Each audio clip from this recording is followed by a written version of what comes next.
This is another lecture on planes. इस lecture में हम लोग दो टॉपिक मेनली कवर करेंगे। एक आपका होगा distance of a point from a plane.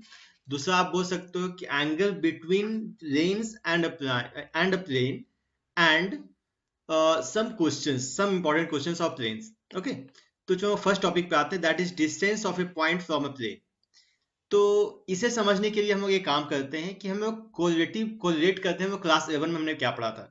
Class 11 में आपको याद होगा, अगर एक हमारे पास एक लाइन होता था a x plus b y plus c equal to 0 and अगर यहाँ पे एक पॉइंट था x1 y1, अगर हमने इसके परपेंडिकुलर डिस्टेंस को निकालना होता तो हम लोग क्या करते थे।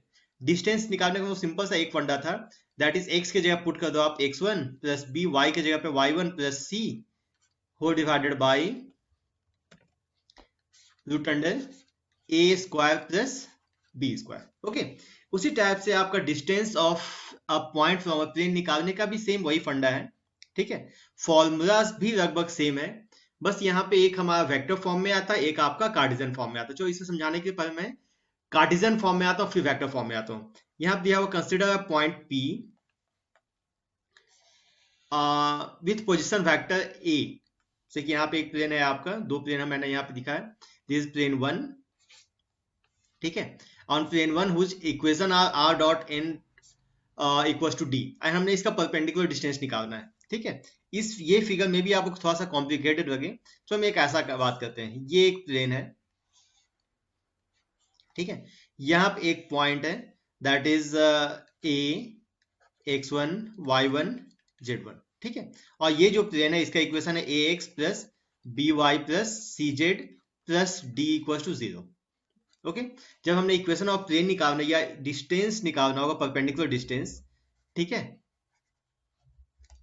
एडी, तो यहाँ पे अगर हम बात करते हैं परपेंडिकुलर डिस्टेंस एडी, इसका प्रूफ भी बहुत इजी है। आप इजी ऐसे प्रूफ भी कर सकते हो। ये आपका जो फिगर है मेनली वो प्रूफ में काम आएगा।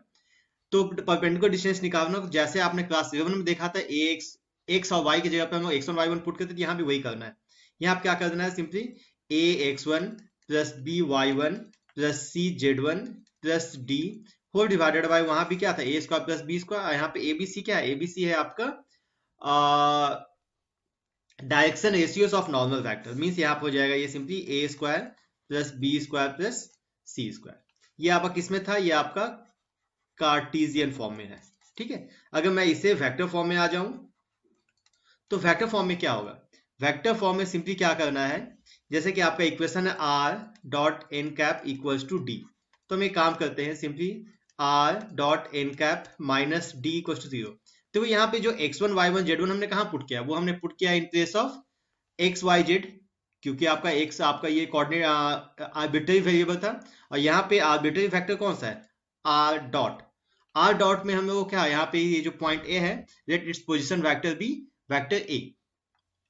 ठीक है, तो हम लोग को क्या करना है, यहाँ पे जो परपेंडिकुलर डिस्टेंस निकालोगे, यहाँ पे भी हम लोगों ने इस वेक्टर में आपका एक वेक्टर इक्वेशन था, Cartesian equation a x plus b y plus c z plus d equal to 0। ठीक है, यहाँ पे आर्बिट्रेरी वेक्टर था एक्स वाई जेड के जगह पर हम x one y one z one, that is जो आपका गिवन पोजीशन वेक्टर ए हमने पुट किया था। यहाँ भी हम लोग को वेक्टर फॉर्म में भी यही करना, आर के जगह पे जो गिवन पोजीशन वेक्टर है that is a, that is x one y one z one, तो यहाँ कर दो r dot n cap minus d whole divided by, हम लोगों के नीचे में क्या किया, हमने root a square b square c square, और एबीसी क्या था, direction ratio of normal vector. यहाँ पे नॉर्मल वेक्टर कौन है, एन, तो हम लोग यहाँ पे सिंपल एन कैप ना लेके एन ले लेते हैं। ठीक है, क्योंकि अगर आप एन कैप निकालो तो मॉड एन तो वन ही होगा। ठीक है, तो यहाँ पे हम लोग क्या कर देंगे, vector mod of vector n. ठीक है, ये आपका सिंपली हो गया परपेंडिकुलर डिस्टेंस। मींस हम लोग को परपेंडिकुलर डिस्टेंस निकालने की क्या करना है, अगर मेरे पास कोई वेक्टर है, अगर कार्टेशियन फॉर्म में है, तो एक्स वाई जेड के जगह पे जो गिवन पॉइंट है वो पुट कर दो x one y one z one, और mod of direction ratio of normal vector. उसी टाइप से आप वेक्टर फॉर्म में भी आएगा, आर की जगह पे सिंपली पुट कर दो a dot n minus d by mod of n. Simple एक फॉर्मूला है। देखो इसी को अगर हम क्वेश्चन बनाते हैं, इसमें मेरे हिसाब से ज्यादा इजी होगा जब क्वेश्चन आपके पास आए तो उसे आप कार्टेशियन फॉर्म में चेंज कर दो, फिर उसे सॉल्व कर दो। जैसे कि इक्वेशन ये दिया हुआ है, ठीक है, तो इसे मैं पहले क्या करता हूँ कार्टेशियन फॉर्म में। Cartesian form means 6x minus 3y plus 2z minus 4 equal to 0। तो परपेंडिकुलर डिस्टेंस कितना आ जाएगा? सिंपली क्या करना है, 6 आपका किस पॉइंट से निकालना है? ये प्लेन ऐसा दिया हुआ है, ये एक प्लेन दिया हुआ है और यहाँ पे एक पॉइंट है that is a, that is 2 5 minus 3। ठीक है, इसे पुट कर दिया तो 6 into 2 minus 3 into 5 plus 2 into minus 3 minus 4 whole divided by root over that is 6 square plus 3 square plus 2 square. बहुत सारे बच्चे ये है जो 4 स्क्वायर है, 4 है, इसका भी स्क्वायर कर देते हैं, वो हम लोगों ने नहीं करना है। तो ये आपका आ जाएगा 12 minus 15 minus 6 minus 4 whole divided by root under 36 plus 9 plus 4। तो ये आपका आ गया 12 minus 25, 12 minus 25 that is minus 13 whole divided by obviously 7। तो ये आपका जो परपेंडिकुलर डिस्टेंस आ गया it will be 13/7। Topic is angle between a line and a plane. देखो जैसे कि हमारे पास अगर दो लाइन होता था r डॉट n1, ये दो प्लेन होता था r dot n1 equals to d1 and r dot n2 equals to d2। तो इसके बीच के एंगल में कैसे निकालते? सिंपली cos थीटा हमको फाइंड कर देना था, n1 dot n2 by mod n1 mod n2। अगर हमारे पास दो प्लेन होता था तो क्या करते थे, that is a1 plus lambda b1 और दूसरा r equals to a2 plus lambda b2। तो इसके बीच में भी जब एंगल निकालना था तो हम बताया था दो लाइन के बीच का जो एंगल डिसाइड करता है वो बताता है आपका उसका पैरेलल फैक्टर। तो पैरेलल फैक्टर कौन है? b1 and b2। तो इसमें भी जब हम लोग को फाइंड आउट करना था एंगल बिटवीन टू लाइंस तो हम लोग बात करते थे angle between the parallel factors of the two lines. That means वहां होता था b1 dot b2 by mod of b1 mod of p2। ठीक है, बट यहाँ पे क्या है, यहाँ पे हम बात कर रहे हैं angle between line and a plane.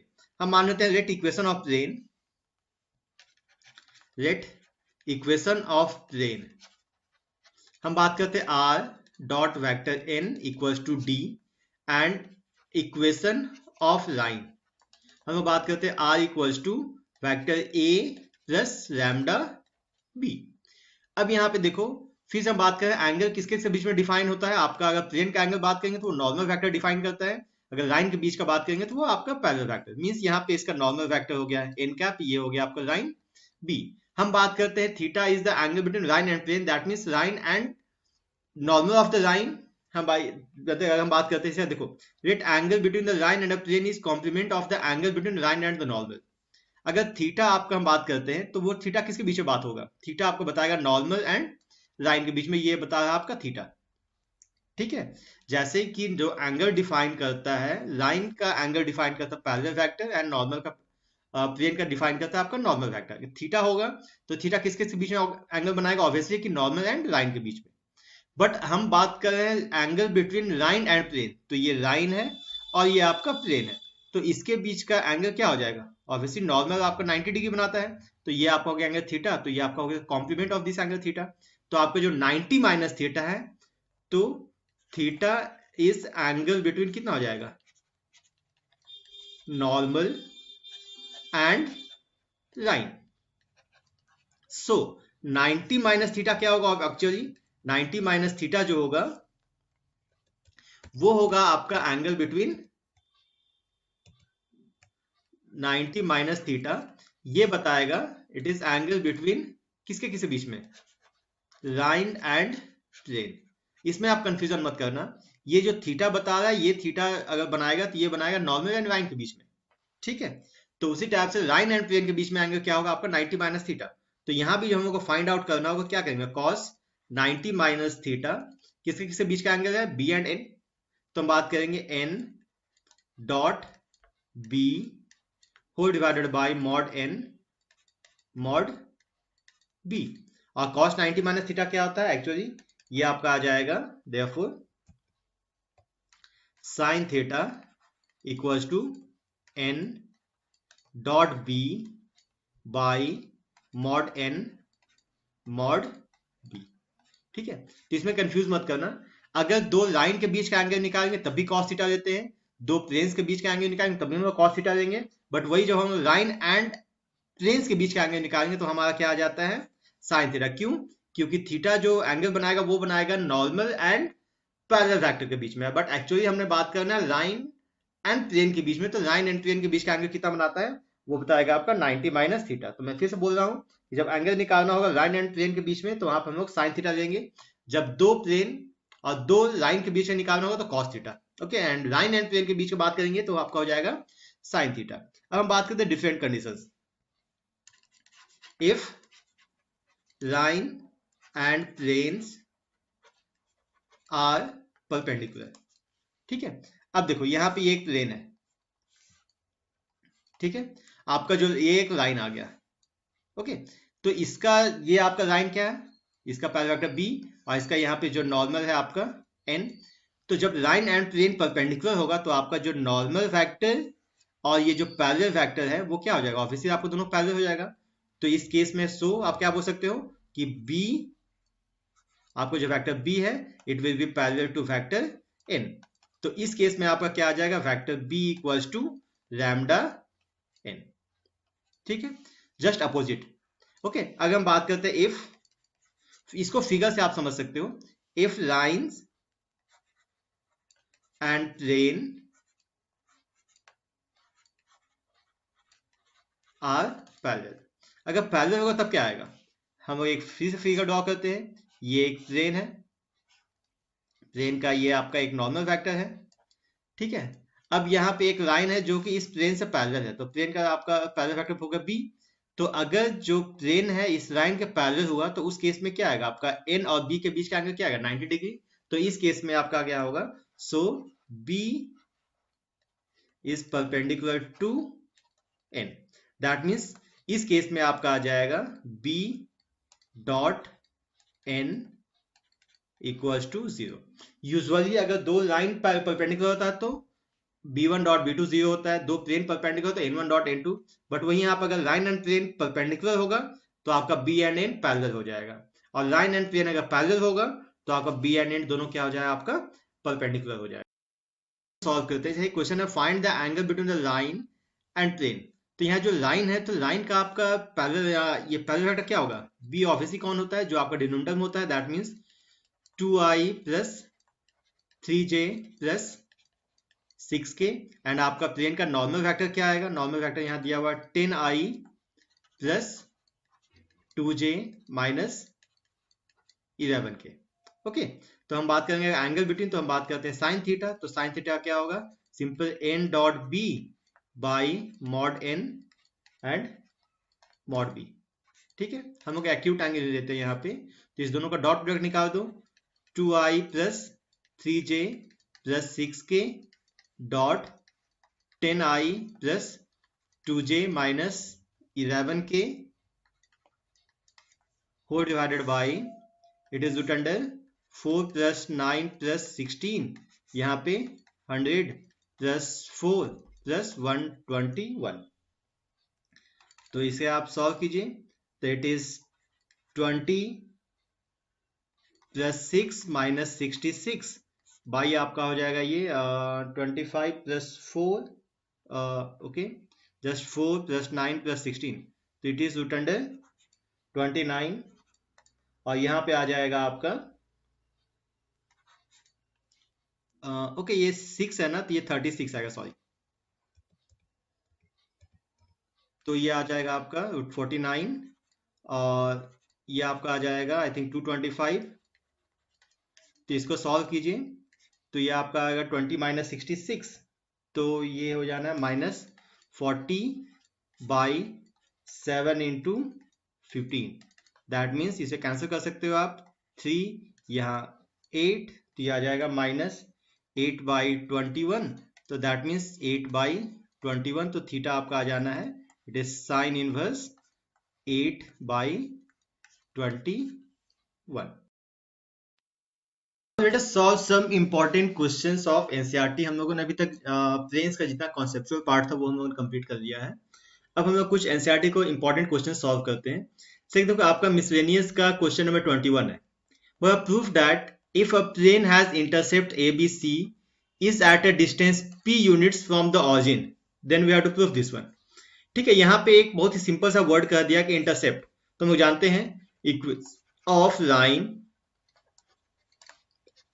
In intercept form क्या होता है? इंटरसेप्ट फॉर्म हो जाएगा x by a plus y by b plus z by c equals to 1, या इसी को ऐसा बोल सकते हैं हम लोग, और x by a plus y by b plus z by c minus 1 equals to 0। और फिर दूसरा यहाँ पे वर्ड यूज किया है distance p units from the origin. ठीक है, तो यहाँ पे p क्या दिया हुआ है? It is perpendicular distance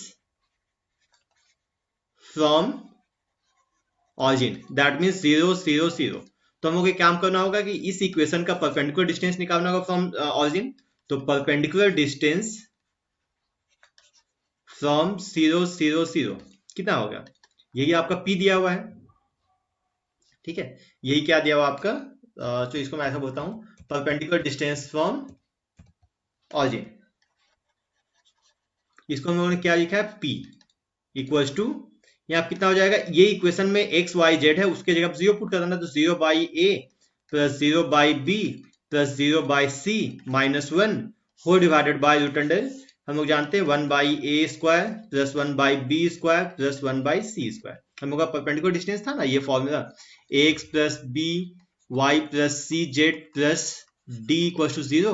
and अगर हमने परपेंडिकुलर डिस्टेंस निकालना था x1 y1 z1 से, तो हम वो डिस्टेंस कैसे निकालते थे? सिंपल एक्स वाई जेड के जगह पे x1 y1 z1 पुट कर देते थे। Means a x1 plus b y1 plus c z1 plus d whole divided by आपका क्या होता था?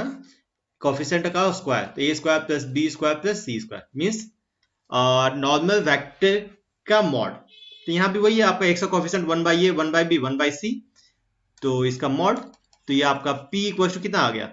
Mod of -1 by this one root under this one, तो ऑब्वियसली आपका ये हो जाएगा मॉड ऑफ -1 इज +1, इसे लिख दो 1 by a square plus 1 by b square plus 1 by c square. इसको इधर भेज दीजिए, तो ये आ जाएगा root under 1 by a square plus 1 by b square plus 1 by c square equals to 1 by p, and then squaring both side, then you get the answer, that is 1 by a square plus 1 by b square plus 1 by c square equals to 1 by p square। आपका 3 dimensional geometry बहुत ही easy है अगर आपके पास concept, दूसरा चीज visualise करने का तरीका एंड फॉर्मूलास आपके पास आता हो, तो क्वेश्चंस बहुत ही इजी बन जाएंगे, अदरवाइज ये प्रॉब्लम क्रिएट करता है। क्वेश्चन नंबर 20, ये एक बहुत ही इंपॉर्टेंट क्वेश्चन है। ठीक है, इससे क्वेश्चन क्या करा? Find the vector equation of line passing through this point and perpendicular to both the lines, this one equation line 1 equation number 2। ठीक है, इसे बनाने का हमारा दो मेथड हो सकता है, एक हम लोग डॉट प्रोडक्ट की हेल्प से भी बना सकते हैं, दूसरा हम लोग इसे क्रॉस प्रोडक्ट की हेल्प से भी बना सकते हैं। जो पहले डॉट प्रोडक्ट की हेल्प से ही बनाते हैं, तो दिया हुआ है find the vector equation of line passing through this one, तो हम लोग लिखते हैं let equation of line b, हम लोग बात करते हैं x minus x1 by a1 passing through आपका 1 2 -4 है, तो x1 के जगह पे क्या हो गया? x minus 1 by a equals to y minus 2 by b equals to z minus -4 by c। ठीक है, इसको देते हो इक्वेशन नंबर 3। और यहाँ पे ABC क्या है? ABC है आपका direction ratio of normal vector. अब ये कह रहा है कि this vector 3 is perpendicular to both 1 and 2, तो since 3 is perpendicular to both किसका? 1 and 2, that means 3 का डॉट प्रोडक्ट 1 के साथ, 3 का डॉट प्रोडक्ट 2 के साथ, दोनों का डॉट प्रोडक्ट कितना आएगा? 0। दैट मीन्स अगर आपका ये ABC को डॉट प्रोडक्ट 1 का इक्वेशन 1 का नॉर्मल फैक्टर का डायरेक्शन रेशियो क्या है? 3 माइनस 16 एंड 6, तो आप बोल सकते हो 3A minus 16B plus 7C equal to 0। इसको जो इक्वेशन है 4, एंड फिर इसी एबीसी का डॉट प्रोडक्ट इसके साथ, that is 3a plus 8b minus 5c equals to 0. This is equation number 5. Okay, अब हम लोगों को 4 एंड 5 सॉल्व करना होगा. Solve 4 and 5. इसे कैसे सॉल्व करेंगे? By cross multiplication. आप लोगों ने क्लास 10 में पढ़ा होगा, दैट इज क्रॉस मल्टीप्लीकेशन. तो क्रॉस मल्टीप्लीकेशन हम सॉल्व कैसे करते थे? उसमें सिंपल आप b का कोफिशिएंट लिखना स्टार्ट करो. b का कोफिशिएंट कितना है? -16, आपका नीचे 8, फिर से आपका c का कोफिशिएंट 7 -5, देन a का coefficient 3, then -16, it is 8. Means b का कोफिशिएंट से स्टार्ट करना है आपको. b का कोफिशिएंट से स्टार्ट करो, वापस आके फिर से b पे ही आना है. जस्ट आप लोग क्लास 10 में जो हम लोगों को ना क्रॉस मल्टीप्लिकेशन सॉल्व किया था, सेम उसी मेथड पे हम लोग सॉल्व करेंगे. और इसके ऊपर लिख दो आप a, इसके ऊपर लिख दो आप b, इसके ऊपर लिख दो आप c. फिर हम कैसे करते थे? इसको क्रॉस मल्टीप्लिकेशन, इसको इसके साथ, फिर इसका इसके साथ, और फिर ये इसके साथ. ठीक है, तो सॉल्व करेंगे तो आ जाएगा a by 16 into 5 obviously 80 minus 56 equals to b by आपका ये हो जाएगा 21 minus minus plus 15 equals to it is c by ये आ जाएगा 24 प्लस 48. तो देखो कितना आ गया. ये सॉल्व करना बहुत ही इजी है. Then it is equals to a by 80 minus 56, it is 4. 7 minus 5, it is 2 equals to b by ये कितना आ गया आपका 36 equals to c by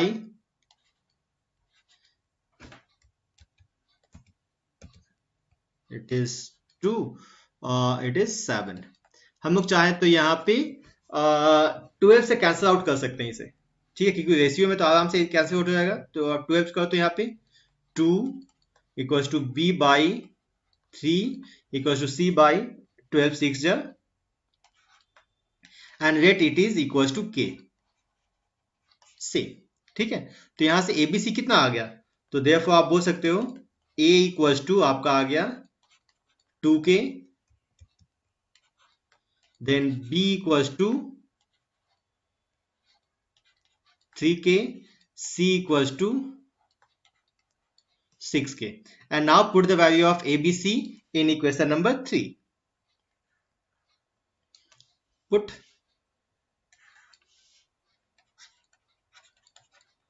value of A, B, C in 3. Equation number, it is 3.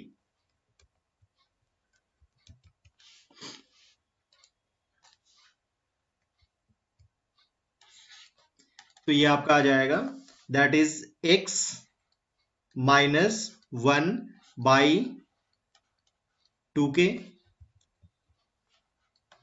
Equals to आपका क्या था y minus 2 by 3k equals to z plus 4 by 6k. x minus 1 y minus 2 z plus 4. Okay, and फिर से क्योंकि ratio में तो आप k cancel कर दो, तो ये हो जाएगा x minus 1 by 2 equals to y minus 2 by 3 equals to z plus 4 by simply 6. बहुत ही सिंपली आप इसे सॉल्व कर सकते हो, बस है कि आपका कॉन्सेप्ट आना चाहिए. अब आप इसे अगर चाहो तो क्रॉस प्रोडक्ट कैसे सॉल्व करोगे? क्रॉस प्रोडक्ट में जाएंगे तो हम बोल सकते हैं कि 1 and 2 are perpendicular to vector 3. तो आपका जो 1 and 2 का जो क्रॉस प्रोडक्ट होगा, ठीक है, cross product of 1 and 2 that must be parallel to, क्योंकि अगर बात करते हैं क्रॉस प्रोडक्ट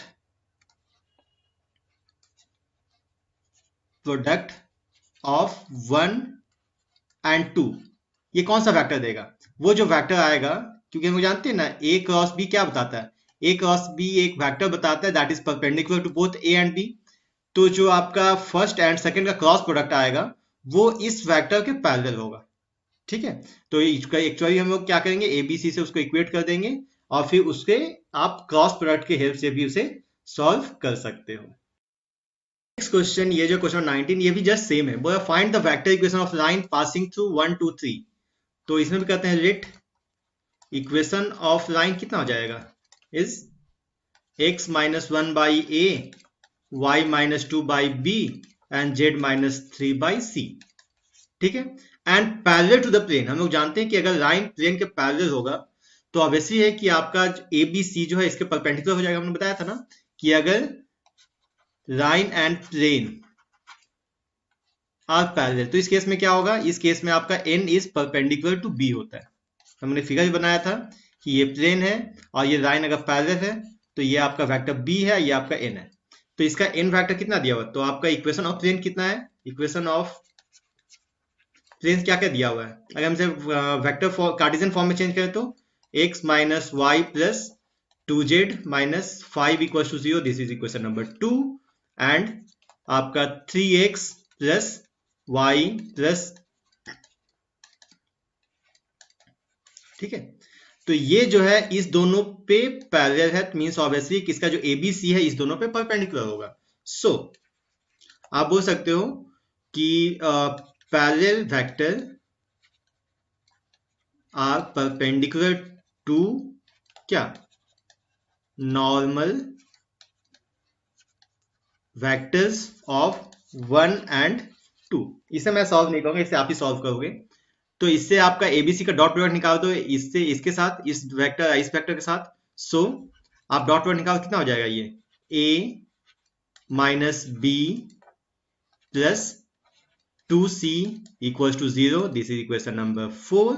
और दूसरा चीज that is 3a plus b plus c equals to 0, this is equation number 5। और जैसे हम लोग इसे सॉल्व किया था कैसे हम लोग करेंगे, फिर से वही कोफिशिएंट लिखना स्टार्ट करेंगे। कोफिशिएंट कहां से कहां तक, बी से स्टार्ट करोगे, वापस आप बी पे आओगे। ठीक है, तो कोफिशिएंट हम लिखते हैं क्या होगा, -1 1 2 1 1 3 -1 1। यहां पे आप कर दो, it is A, it is B, it is C. तो इसे सॉल्व कीजिए तो कितना आ जाएगा, ये a by -1 -2 equals to b by 6 -1 equals to c by 1 plus 4. It is a -1 -2 b 6 -1 c 1 plus 4. तो a by -3 equals to b by 5 equals to c by 5, यहां मान लो इट इज k। ठीक है, तो इसलिए आप इसे भी निकाल सकते हो। a कितना आ गया, -3k, फिर आपका b आ गया 5k और c आ गया आपका 5k। तो इक्वेशन ऑफ प्लेन कितना आ जाएगा, इक्वेशन ऑफ लाइन, तो आपका इक्वेशन ऑफ लाइन आ जाएगा x -1 by -3k, y -2 by 5k and z -3 by, अब आप के कैंसिल आउट कर दो। मैंने कहा था सॉल्व नहीं करूंगा बट मैंने सॉल्व कर दिया। That is x -1 by -3, y -2 by 5 and z -3 by 5। That's it, बहुत ही सिंपल क्वेश्चन है। बस है कि आपका जो कॉन्सेप्ट है वो आपको पता होना चाहिए। यहाँ पर सिर्फ छोटा सा कॉन्सेप्ट चेंज किया था कि लाइन जो है पैरेलल है इस दोनों के प्लेन्स के, और जब लाइन प्लेन के पैरेलल होता है तो obviously normal vector and parallel vector दोनों परपेंडिकुलर हो जाता है। बस उसी कॉन्सेप्ट को लेके हम लोगों ने इसे सॉल्व कर दिया। इसमें एक बहुत इंपॉर्टेंट क्वेश्चन है, बोला find the cartesian as well as vector equations of the plane through the intersection of the plane this one and this one which are at a unit distance from the origin. तो simple सा search पड़ेगा, find the cartesian as a vector equation of plane through the intersection of the planes this one and this one. तो सबसे पहले हम लोग जानते हैं equation of plane that passes through intersection of two given planes कैसे निकालते हैं। तो सबसे पहले हम लोग एक काम करते हैं, कार्टेशियन इक्वेशन लिख देते हैं। तो इक्वेशन क्या दिया हुआ आपका, x plus 3y plus 0z minus 6 equal to 0, this is equation number 1। दूसरा आपका जो सेकंड इक्वेशन है वो दिया हुआ है 3x minus Y plus 4z equal to 0, this is equation number 2। तो हम बोल सकते हैं equation of plane passing through intersection of 1 and 2, इसमें क्या आना है, that is obviously first equation plus lambda into second equation, that means x plus 3y plus 0z minus 6 plus lambda into second equation 3x minus y plus 4z equal to 0। तो इससे आप निकाल सकते हो, it is 1 plus 3 lambda x plus 3 minus lambda y plus 0 minus 0 plus 4 lambda z minus 6 equal to 0, या simply कहा जाए तो ये आपका आ गया, that is 1 plus 3 lambda x plus 3 minus lambda y plus 4 lambda into z minus 6 equal to 0, जो देते हैं इसको इक्वेशन नंबर 3। अब क्या कर रहा है कि ये इक्वेशन तो आ गया, that passes through the intersection of this one and this one which is are at unit distance from the origin, means अब जो इक्वेशन नंबर 3 है इसका हमको परपेंडिकुलर डिस्टेंस निकालना होगा फ्रॉम ऑरिजिन। तो परपेंडिकुलर डिस्टेंस फ्रॉम ऑरिजिन कितना आएगा, ऑब्वियसली आप यहाँ पे x y z के जगह 0 0 0 पुट करोगे, that means 1 plus 3 lambda into 0 plus 3 minus lambda into 0 plus 4 lambda into 0 minus 6 whole divided by root over, it is 1 plus 3 lambda whole square plus 3 minus lambda whole square plus 4 lambda whole square, and according to question this will be equals to 1। according to question ये कितना हो जाना है, it is कुछ solve कर देते हैं तो mod of minus 6 by, इसे सॉल्व कीजिए, that is 1 plus 9 lambda square plus 6 lambda plus 9 plus lambda square minus 6 lambda plus 16 lambda square, it will be equals to 1। that means 6 by, यहां से आपका 6 lambda तो obviously cancel out,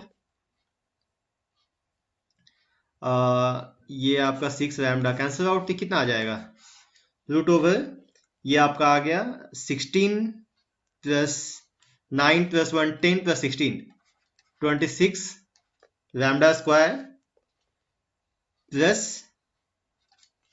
9 plus 1 10 equals to 1। तो इसे इधर भेज दीजिए, तो it is 6 equals to root under 26 lambda square plus 10, square कीजिए, that is 36 equals to 26 lambda square plus 10। तो यहाँ पे 26 lambda square equals to कितना आ गया 26, this implies lambda square equals to 1। तो lambda कितना आ गया आपका प्लस माइनस 1। अब सिंपल से आप क्या कीजिए, lambda की वैल्यू एक बार 1 और lambda की वैल्यू को माइनस 1 पुट कर दीजिए, किसमें, इक्वेशन नंबर 3 में। Put lambda equals to 1 and lambda equals to minus 1 in 3। तो इफ लैम्डा इक्वल्स टू 1 तो आप कितना आ जाएगा ये, और सिर्फ 4x plus 3 minus 1 2y plus 4z minus 6 equals to 0, या सिंपली कहा जाए तो it is 2x plus y plus 2z minus 3 equals to 0। आप चाहते इसको वेक्टर में चेंज कर दो तो r dot 2i plus j plus 2k minus 3 equal to 0। तो ये आपका आ गया फर्स्ट इक्वेशन, एंड अगर लैम्डा इक्वल टू माइनस 1 होगा तब क्या आएगा, तो यहां पुट करोगे आप 1 minus 3 minus 2x plus 4y minus 4z minus 6 equal to 0। तो यहां भी चाहो तो 2 कैंसिल कर दो, तो minus x plus 2y minus 2z minus 3 equal to 0, यहां भी आप वेक्टर में चेंज करो तो r dot minus I plus 2j minus 2k minus 3 equal to 0। ये आपका आ गया second equation of plane. That mean simple सा आपका कॉन्सेप्ट क्लियर होगा तो आपका 3D क्वेश्चन बनाना बहुत ही इजी हो जाएगा। 3D ज्योमेट्री में एक बहुत ही इंपॉर्टेंट क्वेश्चन होता है to find the image of the point. तो क्वेश्चन क्या कर रहा है, find the position vector of foot of perpendicular and perpendicular distance from a point P with position vector this one to the plane this one, also find the image of P। इसे ऐसा समझते हैं, यहाँ पे एक plane है। Vectors में समझने में कुछ बच्चों को थोड़ा सा कंफ्यूजन होता है। एक तो सबसे इजी तरीका है कि चेंज कर दो इसके कार्टेशियन में।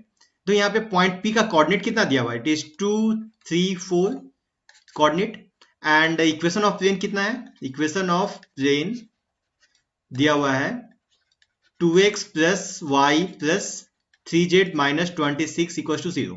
ठीक है, अब यहाँ पे कह रहा है कि find the position vector of foot of perpendicular, से कि यहाँ पे एक पॉइंट है दैट इज P 2 3 4। तो यहां से यहाँ पे एक पॉइंट है, तो हम लोग जानते हैं कि अगर मान लो ये आईना है तो जब भी इमेज बनेगा तो वो ऑब्वियसली आपका, आप जब खड़े होते हैं आईना के सामने तो आप जस्ट आपका और मिरर जस्ट परपेंडिकुलर होता है। ठीक है, मींस जस्ट ये आपका परपेंडिकुलर होगा। और हम लोग एक और चीज जानते हैं, मानो यहाँ पे कोऑर्डिनेट है Q, जितना हम लोग आईना के पीछे खड़े होते हैं आगे, उतना ही हमारा इमेज पीछे खड़ा होगा, पीछे बनेगा। मींस ये जब यहाँ है तो इसका इमेज ऑब्वियसली यहाँ पे कहीं पे P डैश बनना चाहिए, मानो it is alpha beta and gamma. ठीक है, मुझे सबसे पहले तो Q निकालना है, फिर PQ का डिस्टेंस निकालना है, फिर आपका P डैश निकालना है। ठीक है, तो जो भी निकालना है सब हम लोग निकाल सकते हैं सिर्फ तब जब आप Q का कोऑर्डिनेट निकाल दोगे। ठीक है, तो यहाँ पे तो इक्वेशन ये हो गया। तो हम लोग Q का कोऑर्डिनेट कैसे निकालेंगे, तो हम लोग एक काम कर सकते हैं, ये जो PQ है कि ऑब्वियसली है कि प्लेन से ये जो PQ वो ऑब्वियसली एक लाइन बनाएगा, तो पहले हम क्या करते हैं, इक्वेशन ऑफ लाइन निकाल लेते हैं। तो इक्वेशन ऑफ PQ कितना आ जाएगा, इसका देखो आपका जो गिवन पॉइंट क्या है 2 3 4, तो इसका पॉइंट हो जाएगा आपका x माइनस 2 बाई। अब देखो यहाँ पे जो प्लेन है इसमें एक नॉर्मल फैक्टर होता है, और इसका नॉर्मल फैक्टर का डायरेक्शन जो कितना है 2 1 एंड 3। ठीक है, जब हम लोग लाइन निकालते हैं तो लाइन के लिए हम मुझे क्या चाहिए, r इक्वल टू चाहिए a प्लस लैम्डा b। अब b क्या होता है, b आपका होता है पैरेलल फैक्टर। अब पैरेलल फैक्टर जो होगा यहाँ पे जो प्लेन है, प्लेन का जो नॉर्मल होगा वही आपका जो लाइन है उसका पैरेलल फैक्टर हो जाएगा। तो आप बोल सकते हो x माइनस 2 बाई इसका parallel factor that is 2 equal to y minus 3, इसका फिर से डायरेक्शन है parallel factor it is 1, and z minus 4 by it is 3। फिर से मैं समझाना चाहूंगा, ये एक लाइन है से कि x minus x1 by a, y minus y1 by b and z minus z1 by c। तो abc क्या होता था, abc is the direction ratio of parallel factor. और यहाँ पे पैरेलल फैक्टर कौन हो जाएगा, जो आपका जो प्लेन है जो उसका नॉर्मल फैक्टर होगा वही आपका इस लाइन के परपेंडिकुलर लाइन का पैरेलल हो जाएगा। हम लोग बताया भी था कि अगर लाइन प्लेन पे परपेंडिकुलर है तो ऑब्वियसली n एंड b दोनों क्या होता है, पैरेलल। तो इस केस में मानो इट इज लैम्डा से, तो हम बोलते हैं let for any value of lambda coordinate of Q, इसके आ जाना है। तो यहां से आप x y z निकाल दो तो x कितना हो जाएगा यहाँ पे 2 लैम्डा प्लस 2,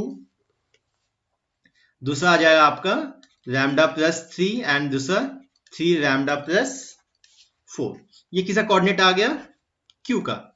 अब ये जो Q है ऑब्वियसली बोल सकते हो ना Q आपका लाई करेगा इक्वेशन नंबर 1 में, क्योंकि Q क्या है आपका, Q एक पॉइंट है that is the point of intersection of line and plane. तो ऑब्वियसली जो Q है वो लाइन पे भी लाई करेगा एंड प्लेन पे भी। तो हम बोल सकते हैं since Q lies on plane 1, तो आप सिंपली क्या कीजिएगा, इसका कोऑर्डिनेट को आप इसे पुट कर दीजिए। तो 2 इंटू 2 लैम्डा प्लस 2 प्लस यहाँ पे lambda plus 3 into 3 lambda plus 4 minus 26 equal to 0। इसको सॉल्व कीजिए, 4 plus 1 5 plus 9 it is 14 lambda, it is 4 plus 3 7 plus 12 that is 19 minus 26 that is minus 7 equal to 0। तो यहां से बोल सकते हो लैम्डा इक्वल टू 7 बाई 14। अब जो लैम्डा 7 बाई 14 आ गया तो इसको देते हैं नंबर 2, तो simply put the value of lambda equals to 7/14 into, तो put value of lambda equals to 7/14 in 2, तो कोऑर्डिनेट Q कितना आ जाएगा, कोऑर्डिनेट ऑफ Q आपका आ जाएगा इज 2 इंटू 7/14 प्लस 2, दूसरा 7/14 प्लस 3, तीसरा 3 इंटू 7/14 प्लस 4। मीन्स आप इसको सॉल्व करोगे तो एट इज 14 प्लस 26/14, 14 प्लस 26/14 कितना आ जाएगा ये, दैट इज 0 एंड 1 3 1 4, 40/14। तो इसको फाइंड आउट करो तो यहाँ पे आ जाए, या इतना जो हम लोग ढो रहे हैं उससे अच्छा हम एक कैंसिल करते हैं। इट इज को आप 1/2 भी लिख सकते हो।